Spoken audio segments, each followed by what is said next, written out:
Makanya di antara salah satu bentuk ya ketidaksyukuran seorang hamba terhadap nikmat Allah Subhanahu wa taala itu ketika dia berpaling dari menuntut ilmu. Ya, berpaling dari majelis ilmu. Ya. Makanya oleh karena Nabi sallallahu alaihi wasallam mengingatkan dalam salah satu hadisnya, ni'matani maghbunun fihima katsirun minan nas. Ada dua macam nikmat yang manusia kebanyakan tertipu di dalamnya. As-sihhatu wal faragh, yaitu nikmat sehat dan juga nikmat waktu luang. Ya. Yang pertama nikmat sehat. Ini juga nikmat yang tidak kalah besarnya, nikmat yang benar-benar harus kita jaga, harus kita pelihara, harus kita gunakan dengan sebaik-baiknya. Nikmat sehat itu. Ya. Banyak orang menggunakan masa sehatnya untuk hal-hal yang tidak bermanfaat.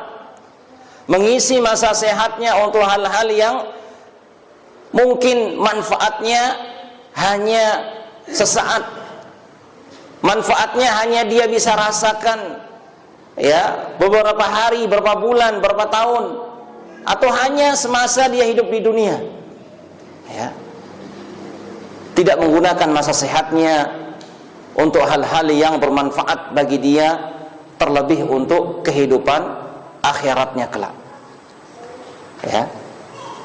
Banyak orang melalaikan masa sehatnya dari talabul ilmu syar'i. Allah kasih dia kesehatan, keafiatan, ya.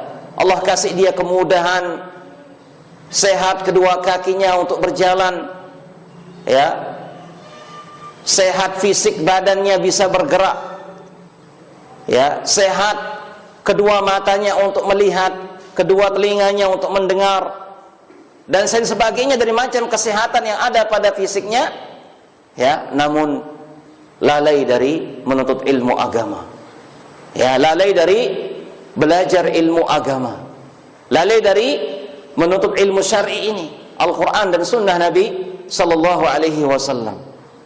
Ya, demikian pula nikmat waktu, ya, nikmat kesempatan, waktu luang, ya. Banyak orang juga mengisi waktu luangnya untuk mencari hiburan-hiburan yang dimana hiburan ini hanya bisa menghibur dia sesaat saja, ya, dengan alasan mencari angin segar, ya, mencari ketenangan dan sebagainya, ya. Padahal sumber ketenangan itu, ya, adalah berada di majelis ilmu syar'i, yang dimana dijamin oleh Allah Subhanahu wa taala apabila kita betul-betul mencari ketenangan, maka telah ditentukan tempatnya oleh Allah Subhanahu wa taala, yaitu di masjid Allah Subhanahu wa taala, di dalam majelis ilmu. Inilah tempat ketenangan yang dijamin pasti mendapatkan ketenangan, pasti mendapatkan rahmat Allah Subhanahu wa taala.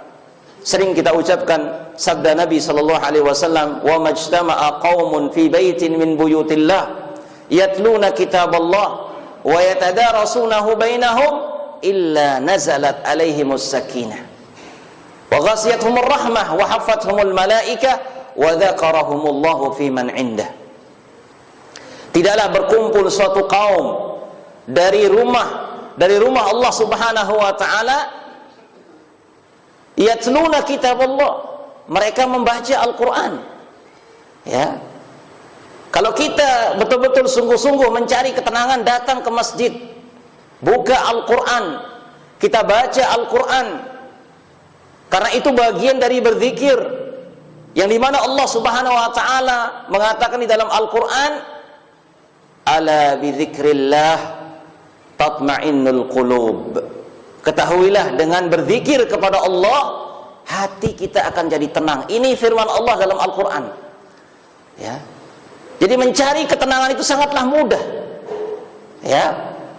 Namun mudah bagi orang-orang yang diberikan rahmat dan taufik oleh Allah Subhanahu wa ta'ala. Datang ke masjid, buka Al-Quran, ya, atau mungkin di rumah kita buka Al-Quran, disitulah ketenangan ketika kita apa? Bisa membaca kalam ilahi, membaca Al-Quran. Karena sebaik-baik zikir, sebaik-baik cara kita mengingat Allah Subhanahu wa taala itu adalah dengan membaca Al-Quran. Ya. Bahkan zikir yang paling mulia membaca Al-Quran. Kemudian juga dengan kita datang ke masjid untuk kita mendengarkan ilmu, menuntut ilmu. Ingat, ini yang harus kita perhatikan, perbaiki niat kita, ikhlas karena Allah. Kalau betul-betul kita ingin mendapatkan ketenangan, kenyamanan, rahmat Allah Subhanahu wa taala, apabila kita betul-betul menginginkan perubahan pada diri kita, ya, perubahan yang menuju lebih baik pada kehidupan kita, pada diri kita, maka ikhlaskan dengan sungguh-sungguh niat kita semata-mata dalam menuntut ilmu ini karena Allah Subhanahu wa taala.